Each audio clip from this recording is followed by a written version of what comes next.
سوالی که مخاطبین از ما به صورت روزمره می‌پرسند در مورد اثرات روغن زیتون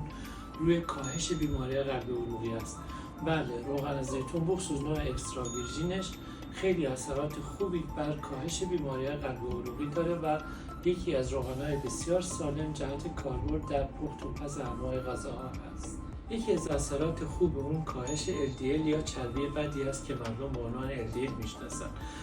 و این به دلیل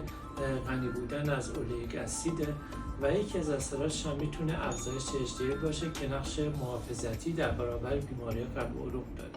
یکی از اثرات دیگه بازم کاهش احتمال آتروسکلروز یا تصلب شرايینه که این میتونه از طریق اثرات آنتی اکسیدانی و اثرات ضد التهابی روغن زیتون باشه. از طرف دیگه میتونه با افزایش تولید نیتریک اکسید در گردش خون باعث گشاد شدن رگ‌ها و در نتیجه کاهش فشار خون بشه. اثر خوب دیگه ای که داره معمولا نقش جلوگیرنده در تجمع پلاکتی داره که احتمال لخته رو کم میکنه، خب به تبع احتمال سکته های مغزی و سکته های قلبی رو باز هم پایین میاره. حالا سوال اینه با همه این اثرات مفید که روغن زیتون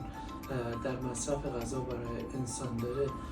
چقدر مصرف کنه؟ چیزی که توصیه شده معمولا 7 گرم روزانه 1 یا 2 قاشق مربا خوری مصرف منظم روزانه‌اش در کاهش ریسک بیماری قلب عروقی و ایجاد اون اثرات مثبتی که صحبتش رو داشتیم خیلی موثره. در رژیم‌های مدیترانه‌ای که نمیدونم شما باهاش آشنایی دارین، شاید در این جلسه دیگه بخوایم در مورد صحبت کنیم، مصرف منظم روغن زیتون 2 تا 3 میلیمتر از فشار خون میتونه بازم در این رژیم مدیترانه‌ای خصوص کشورهای مثل ژاپن و سواحل مدیترانه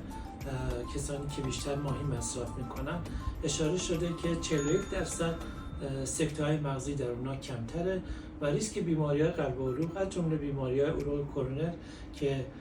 سرانجامش MI یا سکته‌های قلبی هستن رو تا 31% میتونه کم کنه. شاید در ویدیو بعدی در صحبت‌های بعدی ما به این که چند نوع روغن زیتون داریم و ما چطوری میتونیم یه روغن زیتون خوب انتخاب کنیم صحبت کنیم و این راهنمای بزرگی برای همه خواهد بود.